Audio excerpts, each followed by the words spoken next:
All right, it's another Sunday Night Live. We're going to talk recruiting. We're going to talk a little bit about the Georgia game, and I got a special guest that I think you're going to enjoy. In the world full of podcasts, he's the undisputed heavyweight champion of hot takes, an Auburn sports homer, master of the boog, and message board legend. Get your buttons buttoned and your hats flattened because the Top Button Podcast is about to kick off, and you don't want to miss your courtside seat. Now, here's your host, Charlie 5. Yes, sir. We're back. It's another episode of the Top Button Podcast. I'm your host, Kyle Rush, a.k.a. Charlie 5, and we're going to do it like we always do on Sunday nights. Dive a little bit into recruiting, have a little bit more fun talking about the game, open it up to the chat, and let you guys ask away, fire away. But I got a special guest tonight. It's none other than the brand new. It's kind of weird. I can't say new commit, but it's like a brand new 2025 future signee, Kail Ellis from Cartersville, Georgia, beast of a center.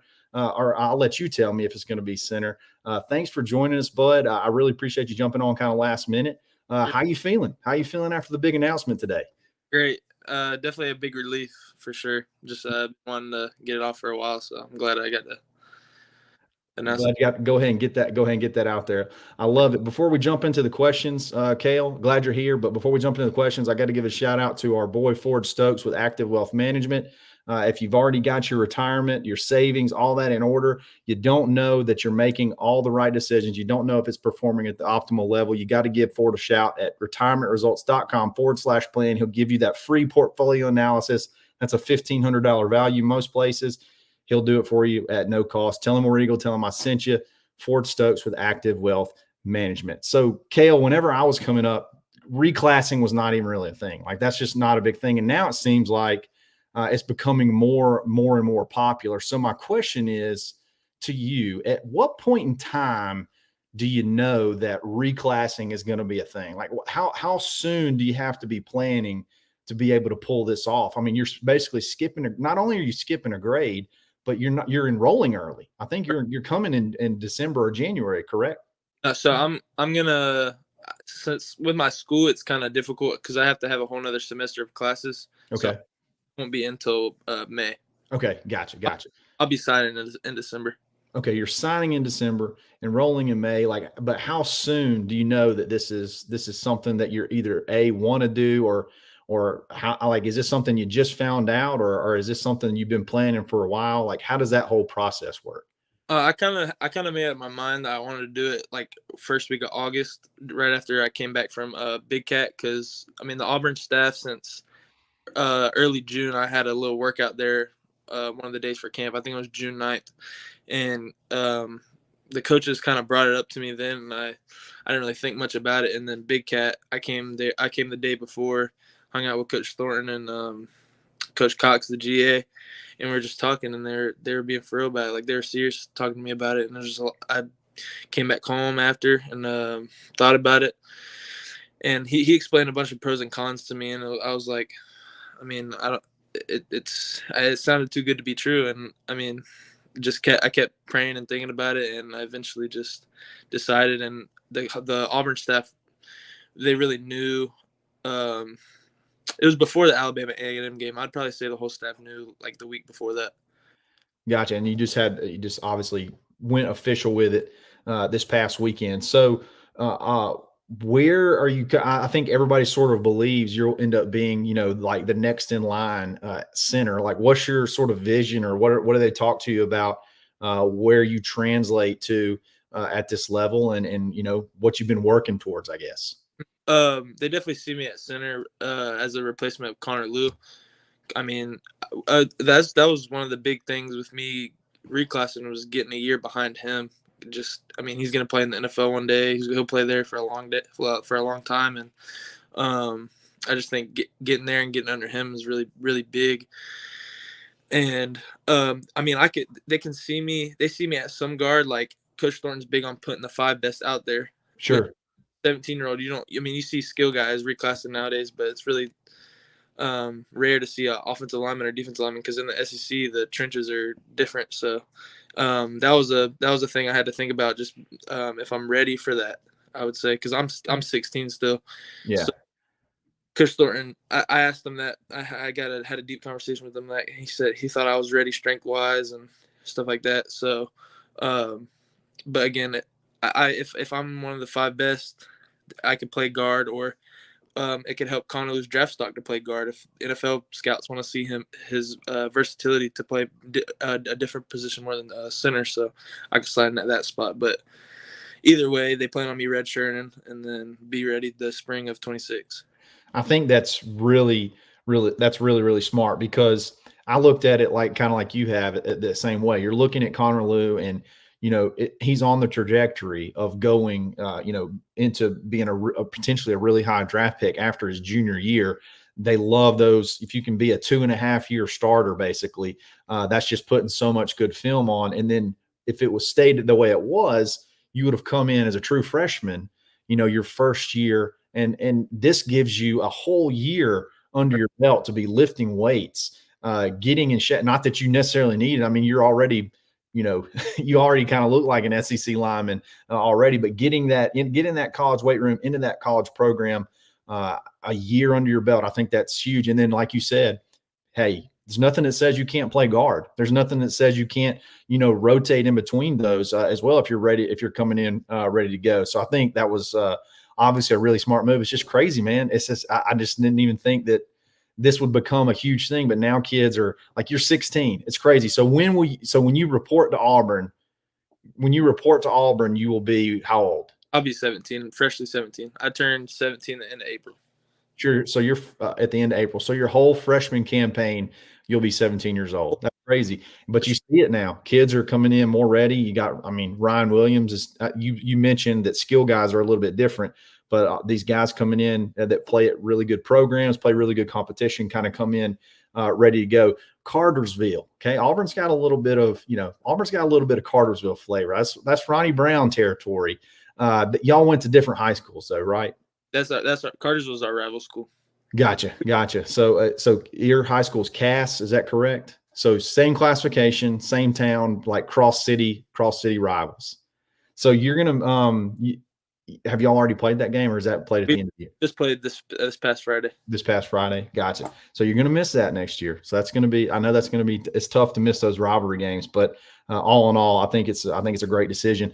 So, got a question talking about recruiting. So you were a big foundation to get the 2026 class going. I think you were the second commit or first. You were the first. Yeah, I remember you and Denarius Gray were close around the same time. So you were helped kickstart that class, and y'all went off right around Big Cat weekend, just reeling off commit after commit after commit. So I know now you're into the 2025 class. So I guess you've seen both sides now. You've seen guys that got a couple of years left, and now you're talking with guys that are coming in next year or this fall. A lot of them that are coming in December. The results on the field, a lot of times, I think people want to point to previous schools like Florida and some other schools where when the results on their field aren't quite what you expect, I think the fear is classes sort of fall apart or whatever. People come calling, it kind of is what it is. How are you? So you're sort of on the fence of both. How are you going about helping, keep everybody together? I guess you're probably still working the 2026 class as well. So how are you handling that and going about doing that? I think I want to start with, I think Coach Freeze does a good job with communicating with us and letting us know that we can come in and really change the thing. I mean, with the 24 class, with how stacked they are and how many players are playing so far this year. Yeah. But he does a good job letting us know that we can come in and we stick together. We talk, all of us talk every day. Like, I think when you have a really good relationship with each other, you stick. And I mean, it doesn't give us any point of leaving. And then with the 26 class, we have a bunch of good recruiters in there, like Jamichael Garrett. He's a really, really good recruiter. So I think obviously I try to do a good job leading that 26 class with recruiting, but now him being the head of that, I think he'll do just a fine job with that. So love it. Getting guys like like Deuce Knight in the fold, that doesn't hurt. Like being able to get that quarterback in the class, I think that obviously helps a lot as well. So, who are you focusing on? Like I know you have a big class. So I guess you make 26 now in that 2025 class. So there's not a ton left out there to go add. But like, who are you working on? Like, who are some guys that they're big targets now that you're in this 2025 class? You guys are pushing. You have relationships with. How's that whole thing working? Who are some guys you're looking to go land? I've been pushing on Andrew Babalola for a long time, and I mean I think we're in a pretty good spot with him. But I've been talking to him for a couple months since he's really been on our radar. I'd say since late May, early June, and just been pushing him to. He's a tough one to get a read on. I feel like is that true? He's one of those kids that he likes his alone time. He doesn't like being on the phone a lot, which is a good thing. Really, he doesn't like being consumed with all that stuff. But he's a great kid. He'd be a good kid to have in our room. And the next one, another lineman, Nelson McGuire. Yeah, Nelson McGuire. Late, but he's a ball player. He can play tackle, guard. He's very versatile. So I think getting those two would be huge. So if you've or did you kind of grow up an Auburn fan, or is this just sort of how this whole thing worked out with the recruitment and whatnot? So I grew up a Florida Gator fan. Okay. I'm originally from Florida. My family's Florida fans, but just recruiting, I just fell in love with Auburn. And yeah. Well, if you followed Auburn over the past several years, offensive line has been sort of a bugaboo. Like it seems like they've had a hard time really being able to land good offensive linemen. And one way to correct it is to go get a full class across the board of just absolute studs, you included. So I think Auburn, it looks like they're doing everything they can under, with Hugh and whatnot to right the ship on this offensive line. It's been sort of mystifying that Auburn struggled to get offensive linemen, but you guys, this could be the class that sort of flips the script a little bit. So I'm fired up for you guys. I'm fired up for you to go ahead and get this thing done, get it in early. And I don't want to take up the rest of your night. I appreciate you jumping in, my man. And tell them how they can find you on social media, support you, all the fans, just love on you and tell you how much they appreciate you. You can get on my Instagram. My Instagram's at Kail Ellis, all one. And then my Twitter is Kail Ellis 78. So there you go, man. You're going to be, I guess, so we got about a month before we're back in town. I assume you're going to be, this first home game you're going to be back. Sure. All right. I'll be looking for you on the sideline. I'll make sure to reach out. Again, Kail Ellis, newest old commit, just joined the 2025 class. Everybody's fired up. Glad to have you, buddy. Have a great week, and we'll talk again soon. Yes, sir. Thank you. All right. Thanks, man. All right, so that was Kail Ellis. Fired up to have him in the chat. Fired up to have him on the pod. A lot more recruiting stuff to talk about. I love the note about Andrew Babalola and him, working hard to get him in. I think Auburn still kind of sits in a pretty decent spot, 50-50-ish shot. We'll just have to see if you can get him in for one more game, and I think that's what the goal is. Get Babalola in for one of these first games when Auburn gets back. After this long stint away from the stadium. Things that we haven't talked about that popped over the weekend. Number one, Deuce Knight committing, absolutely massive. Had a couple of shows on him, but the story behind that I think is pretty interesting. I'm gonna tell that really quick, talk about Chroma, and then we're gonna hit the chat. So, obviously Deuce was essentially considered a commitment. He considered himself a commitment as early as, game one. Like he came to the very first game. Everybody kind of thought he would go ahead and pull the trigger. He didn't. And the biggest thing about Deuce, and I've talked to a lot of people about it, Deuce wanted to make sure 1,000%. He felt rushed. With the Notre Dame commitment. And as bad as Hugh wanted him to be in this class and go ahead and get him in, he sort of kind of let him have So let him have his air, let him breathe, okay, a little bit. But as Auburn started to, have some losses pile up, you start worrying, okay, he hasn't gone official yet. We're sort of losing leverage here. We're sort of losing leverage. He's gaining all the leverage. Okay. So there was a little bit of a back and forth there for a couple of weeks. And then about 2 weeks ago, Julian Lewis has been in steady contact with Auburn. Okay. It's just, that is just a fact. He has been steadily in contact with Auburn. I've told people, I felt like if everything was equal and Juju was allowed to make the decision just based off of where he wanted to go, where he loved the most, I think it would be Auburn. I think it would have been Auburn, but there's a lot more factors. We've heard all the stories, the recruiting, the NIL stuff, the dad being involved, whatnot. But Juju has been contacting Auburn throughout this whole time. And about 2 weeks ago, when you don't have leverage, sometimes you have to create your own. And that's what I think they really started to up the chatter with Julian Lewis. Let it go public. Hey, let everybody know. We're talking back with Julian again. We're talking about with Juju again. You started hearing guys like Steve Wiltfong, some of the national reporters start talking about it again. Well, now you have Deuce that wants to come to Auburn, but he's taking his time. There's no reason for him to pull the trigger at this point in time because Auburn doesn't have another prospect on the board.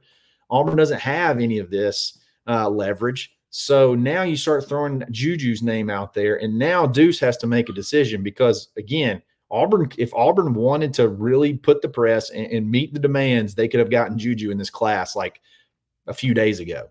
I think he would have committed if Auburn really, really pushed hard and was willing to play ball, I guess. So you do everything you can there, and I think it was genuine. I'm not saying Auburn's playing games, but you got to put that out there so that you can create some leverage for yourself. And then when it looked like, that Juju could possibly flip to Auburn at the beginning of last week, I think that's when Deuce said, okay, let's end this thing. I'm ready to go. And then he popped on a Wednesday, the most random day of the week to announce a commitment, not after a game, not before a game, not on a visit, not anything.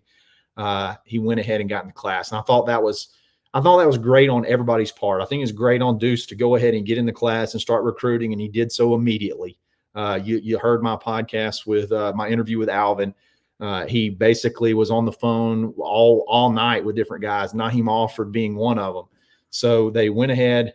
Getting him in the class is great. It's great that, even though I think the Juju stuff was legit, and there was interest there and they could have pushed, I think you had to ramp that conversation back up to create a little bit of leverage to help you go ahead and get Deuce to pull the trigger and make it official, because I'm sure everybody started to get a little bit nervous. So that's kind of how everything went down with Deuce. I didn't really have time to go all the way into it. But if you got any questions about that, definitely hit it up in the chat and I'll help answer them. Usman Chroma, tough loss. But at the end of the day, that's the dream school. That's Georgia. It's hard to beat Mama. You know what I mean? That's Mama calling you home. That's Georgia. It is what it is.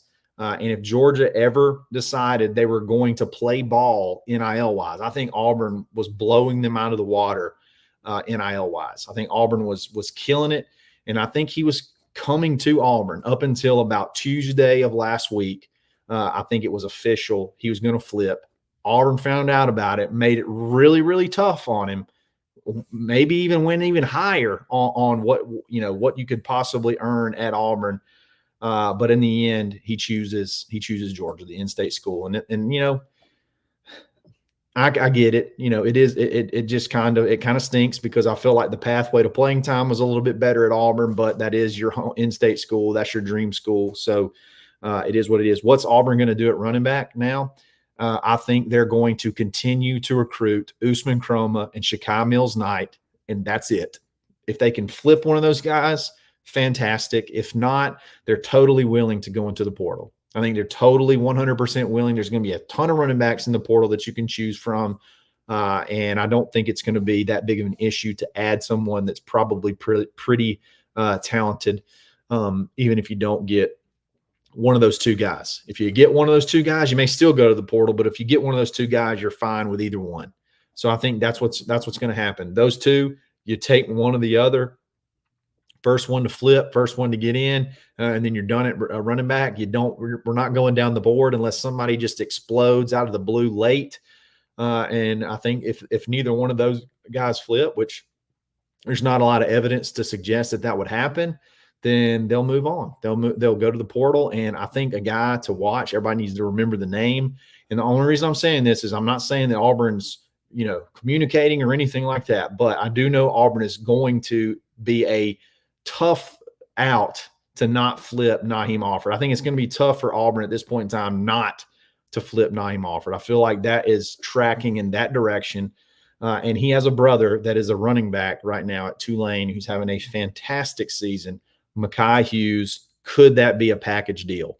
Ohio State is already sort of given up on Naheem. So even their beat writers, all that stuff. So that's going to be definitely one to watch. I think if Auburn were to move away from one of their two targets, when I say move away, I just mean if you can't land one of them, I'm going to watch out for a portal guy. And I got my eye on Mekhi Hughes. Having a great season. Look him up. He's kind of killing it. So far. So I hope y'all enjoyed that interview. Let's hit the chat. Let's have some fun. If you want to make sure that your chat gets read, your question gets read, hit the super chat and we'll make sure that it happens. So let's dive in, have some fun. I see one right off the bat and it's kind of related to the topic. Johnny Barner, why the portal for a running back? We have Cobb and Alston that's ready and Henderson coming in. Quite frankly, you just got to have more than 3 running backs. You really need more than 3 running backs in general for health purposes. It's very rare. I know we haven't had any injuries yet, but you just need more running backs. And Alvin is a guy who is really very talented. I think he's a stud, but you got to think about the jump in classification or the jump in competition he's making from this year playing 1A football. Now, granted, he's just doo-doo and all over everybody in that classification. It doesn't matter who you put him up against. He's going to score 5 touchdowns and run for 300+ yards. So he dominates everybody that he plays against, but it's still a big jump it's still a huge jump from 1A to SEC. So he may not be 100% ready to go right off the bat. So I think a portal guy, or at least one of those other 2 guys, makes a lot of sense because they're a little bit more, physically ready. They'd probably be a little bit more physically ready, and they played, at least a little bit closer to the competition that they'll face at the collegiate level. So that's why I just don't think it's smart to go into the year next year with just Cobb, Alston, and then Alvin. I don't think that's wise. One injury and you're lookout. One injury and you're sweating bullets. So let's see what happens. That's kind of how I feel this thing's going to go with running back though. So let's keep going through the questions. Hey, Woody's Roundup. Hey, fired up that you noticed that. He didn't have a question, but he wanted to shout out to the Fields in LaGrange. Best logo in golf. That's my visor. They got the mule with the putter in the mouth. That's a fun golf course in LaGrange, Georgia. So y'all definitely got to check that out. 10 bonus points for Woody's Roundup for noticing that. Let's see here. Let's go through. Tim Toolman Taylor, Hugh playing 4D chess with Juju. I mean, I think so. I think that was a bit of a create your own destiny. You got to create your own destiny type situation. You kind of got to create some drama to give yourself some leverage and sort of force it to happen. So I think that was actually a really smart move for him. And again, I think you could have gotten Juju if you really needed to, but that was in the back of your mind. I think Deuce Knight was the guy. And I think Deuce Knight is probably, the more that I watch him, the more that I watch the offense that he runs, it's a very RPO friendly offense. He runs a ton of RPOs. And I thought Juju was the guy that ran more RPO stuff than Deuce, but I think it's pretty equal. I think it's pretty even. And then you got the measurables that Deuce has the Mississippi connection, the connection with a lot of the commits already. I think when Juju came, the visit was a little awkward, a little bit standoffish with some of the guys because, I mean, he brings a lot of fanfare around him, and Deuce doesn't really do that. Deuce just kind of fits in. He just kind of fits with his class. So I think it was something. I do think it was a little bit of a 4D chess move there. So that's something that you could definitely look forward to. Jonathan Decker. You reckon Chroma sees Hunter getting like 12 to 13 carries a game, and that contributes to his choice? Well, did a Georgia running back have more carries? I don't know that that's the case. I think Jarquez may have more carries than Trevor or whatever his name is, ETN. I'll have to look at it, but Georgia didn't seem like they were just pounding the ball with a ton of carries. I could be wrong, but I don't think that's. I think I'm right actually there. Let's see. The running back with the most carries in the SEC is Jaquindon Jackson, obviously from Arkansas. Jarquez Hunter has more carries than Trevor Etienne by, let's see here, 78 to 52. So do that math. 26. Is that right? Yeah, 26 more carries than Trevor Etienne. So definitely don't think Peyton Thorne has more carries than Trevor Etienne. Now, look, I know Georgia typically has more of a true or a real running back that's 220 pounds that can be more of a bell cow, and they don't really have that this year. So I can see that maybe that's that plays a little bit of role into him not getting as many touches in per game. So I don't think. I mean, if that's the case, then whoever at Auburn is recruiting, if that was the deciding factor, they didn't do a good job selling it because Jarquez has 26 more carries than Georgia's running back. So no, I don't think that's the case. Let's see. Do you think, Connie, for AU, do you think we get more than one quarterback in the portal, or does it depend on if we have more than Holden leave? Really good question. So I honestly thought that if the Deuce thing kept going on, he wasn't going to end up either sticking with Notre Dame and not maybe going or maybe flipping to like Ole Miss or even Texas. I think Texas kind of came on a little bit late. And if that were to happen, I thought Auburn would definitely go get two quarterbacks. I think they'd have a young guy, and then I think they'd have obviously a one-year guy. Now I'm not so sure. I'm going to be honest, Connie, I don't think Holden's leaving. I think Holden loves Auburn. I think Holden would be totally fine, competing, pushing for time. I mean, he could have left 3 times now. Like there's been portal window after portal window where it made sense for him to leave. I mean, he's third string right now at best. So like it made sense for him to go after spring. It made sense for him to go after December. It made sense for him to go the year before when we went into the portal to get Peyton Thorne, but he keeps staying. I think the kid loves Auburn.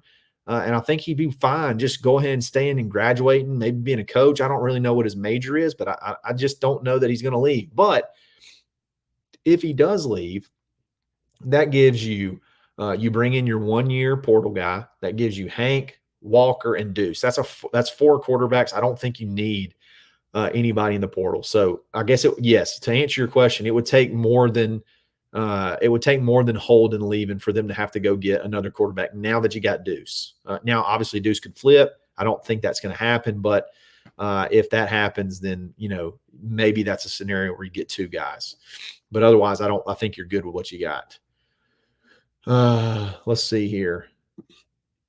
Let's go back to let's go one of our regulars, NH3425. I know Cunningham said he was locked into Bama, but man, you can't buy into any commits until they're on the field. C5, what do you think of Caleb Cunningham potentially being swayed to AU? I would say that if Auburn's record was better, this would be a kid that Caleb is a guy who I think he's a great player, and this, don't take this as me downplaying his talent or anything, but he's a guy that's easily swayed by the environment he's in. He's easily he gets caught up in the moment. So I think if everything was equal, I think Auburn might be the spot. But with Auburn starting off 2-4, Alabama starting off hot, and you seeing what Ryan Williams is doing. Now, Kail Ellis is being very impressive too, so it shows that Auburn can exploit a number one wide receiver as well. But I think if you had a little bit of a better record, you might have a better shot to flip him, because I do think he loves Deuce Knight, and I think that's a big pull. It would be a really long shot, and if it happens, I don't think you hear anything about it. There will be no momentum moving that way until close to the end of the year. Maybe Auburn gets him in on a visit. Auburn goes on a little bit of a run. Hopefully, Auburn gets him in for a visit late in the year, and then you have sort of like a signing day flip, if at all. But again, I don't think I would put his chances of flipping at 5% or less. I just don't have a lot of confidence there. I just do not have a lot of confidence there at all. This is funny. Anthony Rudd, once we switch to Nike, we'll all be fine. I was joking during the game, and I should have tweeted. I thought it would have been funny. Jarquez felt like he was tripping all night long. Like, it felt like he was so close to breaking one, but he was tripping. Like he'd be stumbling for 10, 15 yards. And he did it against Oklahoma as well. That last big run that he had, he's fallen the whole time. And I was like, dang it, we need those Nike cleats. If he had those Nike cleats, he would have scored 4 touchdowns against Georgia. Obviously, that's a joke, but yeah, we need to get that dude. Once we switch to Nike, everybody's going to be better. But that's really funny. That's a good point. Let's see. This is a good one. This is a really good question. Alan Brooks. Are Perry and Bryce not ready as other receivers? Would love to see Perry out there more. I would love to see Perry out there more as well. And he can't redshirt now, so you're going to start seeing more of him, I believe. And he played actually a lot yesterday, especially towards the end of the game. They gave him a couple of shots to make plays, and he's just maybe not quite there yet. He's a very willing and very good blocker, and he's big, and he will get after you on run blocking. So that is going to help him continue to get more snaps. And I think as the year progresses, you're going to start to see more and more of Perry. Now, Bryce, on the other hand, I think really needs this year to just sort of get acclimated and work on his body and get a little bit bigger, because he's got electric speed, but he's a really small guy. And once you can get Robert Lewis is gone, and you really got to, start working that slot again with Malcolm Simmons, and maybe Bryce could be Malcolm's backup, or Malcolm could play anywhere. He could play inside or outside. I don't think it's anything to do with the playbook or anything with Bryce. I think it's just, size, keep him healthy, redshirt him, and get bigger, keep working. Perry has had a little bit of playbook issues, learning the plays, figuring out what to do. So I think that's limited him a little bit. But it seems like they're getting ready to put him out there in more and more situations so he can be ready for next year. Again, man, if he'd have come down, I wish he would have come down with that catch, that one ball they threw to him at the end zone towards the end of the game. I think it would have been big. We got a super chat coming in. It's Thomas Jones, one of our regulars. As soon as that thing hits, definitely going to go back to that one. Let's see. Here's a good one. Jamie Reese. Would love your final thoughts on the 4th and 1. Hugh's comments made me feel Peyton went rogue there, which is concerning. Your thoughts?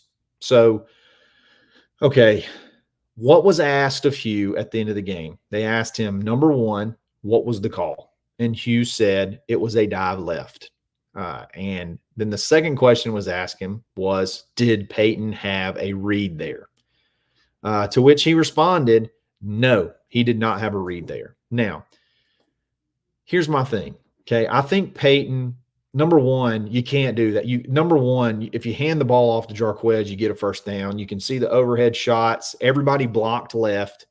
Everybody blocked to the left. Everybody was going that way. Jarquez, whenever he audible, Jarquez didn't even really know what to do because there was not really supposed to be an audible out of that play. That's why he just goes and blocks the guy in front of him. Instead of, if it's a read, he actually has to sell that he's running the ball left so that defensive end will chase him. But he didn't do that. He like kind of went to block. And then after the play, he kind of threw his hands up like, I had no idea what we're doing.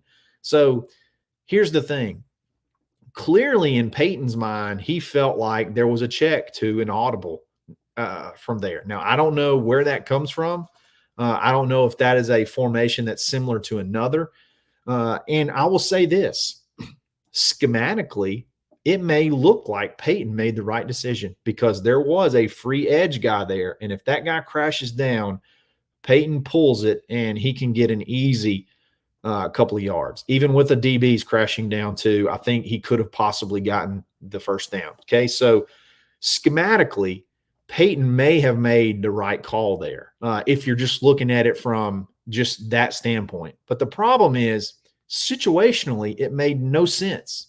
Situationally, even if that's the read, let's just live in a world where there was a read there. I don't think there was. I do think he either A, thought he had permission to do it and didn't or whatever, but let's live in the world where there is a read there. I think there's times where Peyton makes the right decision, but it's the wrong decision, if that makes sense. Situationally, it's the wrong decision. You don't have to get 7 yards there. You don't have to get 12 yards there. You don't have to get us into the big play right there. All you got to do is get 1 yard. That's it. All you needed was 1 yard. You did not need 5. So if you give it to Jarquez and he doesn't get it, then it's like, okay, well, that was clearly not the right play. Like that play wasn't going to work. But I want to get to a point. I want to see this offense get to the point where I like Tyler Siskey said, when you go to the line of scrimmage, you have answers in this offense. You have a lot of answers. But I want to see that a lot of those answers, I want to see more of those answers be Jarquez. I want Jarquez to be the answer more times than not, whether it's run left, run left, run right, or check to some kind of swing pass to Jarquez. Whatever you got to do, more of the answers need to become Jarquez and not pulling it and calling on Peyton's number or pulling it and throwing it deep or whatever. Like, we just got to get to a point where, yeah, you may have followed the rules. Yeah, you may can go on a press conference and tell everybody exactly why you did what you did, and it may make sense. And schematically, it may be correct. But at that point in time, all you needed was 1 yard, and we had their defense 3 yards beyond the line of scrimmage on the left side, which is what Hugh said was the call to dive left. So that was my thoughts, Jamie. That's my thoughts on 4th and 1. Here we go, Thomas Jones. I know it's early, but in your opinion, is there a quarterback that might hit the portal for more exposure playing at Auburn? Not piling. I'm sorry. Let me go back. I know it's early, but in your opinion, is there a QB that might hit the portal for more exposure playing at Auburn? So that's okay. That's the first part of the question. Okay, that's kind of tough because obviously, who could that be? I mean, you can't be talking to kids right now, so you don't know who that could possibly be. So I think you're just looking at young guy, or you're looking at guys that are 1-year guys that could possibly bolt to take a step up, whether it be from a smaller Power 5 conference, take a step up, or somebody that's from a playing really, really well at a G5 school that could go up. So let's just go and look at who are the national leaders in passing right now. So national leaders in passing, you have Josh Hoover from TCU. I think they played poorly this past game. He's a sophomore at TCU. He's third in the, as far as total yards passing. He's number 3. I'm sorry, hold on. Josh Hoover. He's number 2 in the country in total yards passing. So could that be a guy? TCU's in the Big 12. The Big 12's kind of as far as everything goes as this whole conference realignment stuff is going. Could he be somebody that wants to level up? I tell you who I really liked watching was SMU's quarterback. His last name was Jennings. That would be a fun kid, I think, that really fits the offense. He's not really lighting it up from a passing scenario, but I think he's a sophomore, and he plays he runs the ball really well. He's exciting. I think he would be probably a good fit. But, SMU's in the ACC now, and they're looking like they could possibly be one of the teams that ends up, being an ACC powerhouse. I mean, you're a Texas school in the ACC that's a sort of a little bit of a weak conference anyway. That could be somebody that you look at that could, he may want to stick at SMU though. So this is tough, but like these are all guys that I've just been watching that may have like 1 or 2 years left that could possibly make it. Hey, Arizona's quarterback's really good. Noah Fafita, he's young. I'm just looking at this passing thing. He is right now 26th in the country in total yards, and he's completing. Let's see. He completes. I feel like he completes a high percentage of his passes. 61% of his passes. He's thrown 7 touchdowns, but hey, he's thrown 6 interceptions. So again, it's hit or miss. There's a lot of guys. I think that's what you got to look at though. Who are the guys that have 1 year left or so that you could possibly get? Because I think that's all you want is a 1 year quarterback. So the last part of his question, not piling on, but Keontae Scott is more of a liability every week at DB. Correct me if I'm wrong, but I feel like he didn't play a ton. I need to go look at his stats. I think they ended up pulling him and putting in someone else. Now, again, I could be wrong, but I'm agreeing with you in saying that I think it does seem like he is really, really struggling this year. He's, really struggling this year as far as, compared to where he was last year. So let's see. On defense, you look at total snaps from corners and defensive backs. Jay Crawford led the team with the most snaps from there. Kayan Lee, Caleb Harris. Let's see. You go back and you go down the list. Kinsley Lador-Faustin came in a good bit. Haven't seen him a lot until this game. So he played a good bit. And then you keep going down, and I don't even see. I'm not even. Keontae Scott only played 18 snaps out of 68. Jaron Thompson never came off the field. Apparently, he played every single snap. 60. So that just goes to show you. And Thomas has been telling us for a couple of weeks now.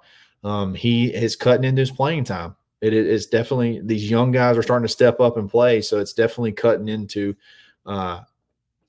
It's definitely cutting into his playing time. Anthony Rudd, he didn't. Jay Crawford is the man now. He's answering the question for you. He didn't play a ton. Jay Crawford is a baller. I love that child. He is unreal. He's a willing tackler at DB, and he can cover. I love it. I love it. So that was a good question. Quarterback's tough because you don't know. Because you don't know. You don't 100% know because nobody's in the portal yet. Jonathan DeBow, I like that last name. Apparently, Jake Crane has some info on who they may be targeting in the portal this offseason. It wouldn't shock me. I mean, he's very connected. So that I haven't talked to him, so I don't know who that name might be, but I think I did hear people say that he mentioned something about that. He mentioned something about that on Zach's show last week. You got to have a guy. You got to have a guy that comes in. You got to have a 1 year holdover. And then think about this. Let's just think about this. Okay. So let's say you get a top portal quarterback. Okay. You get a guy that can compete. He's got 1 year and he's ready to roll. Okay.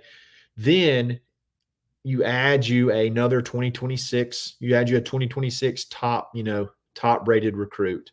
You're going to roll into 2026 and your room is going to be Hank Brown as I believe he'll be a redshirt junior, which is awesome. You're going to have Walker White, who's going to be a redshirt sophomore.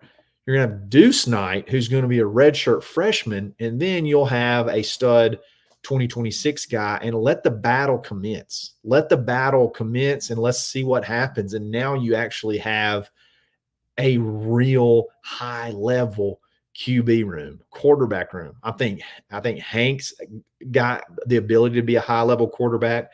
Walker White definitely has the tools to be a high-level quarterback, and Deuce Knight has more tools than all of them to be a high-level quarterback. Let that battle rage when they're all been in here at least 1 year and they're all seasoned. I think that's something that you can be excited about. I think that's something to really look forward to. But yeah, that's what I think about there. Yeah, NH3425, Aaron Nolan. I think Aaron Nolan, the dream of Aaron Nolan died whenever we finally flipped Deuce. I think that was going to be the plan. I think he might have wanted to come to Auburn this past go around, and some things, he obviously didn't go into the portal. But I think he had communicated that Auburn might be a landing spot. He's a little bit homesick. I may want to, get back close to home, but I don't think that dream is going to be alive anymore. And that's fine. It is kind of is what it is. Let's go. Let's answer a couple more on call tonight. Let's see.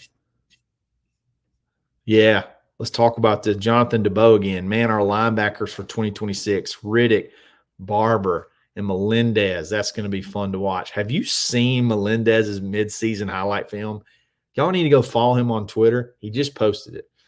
I'm honestly worried.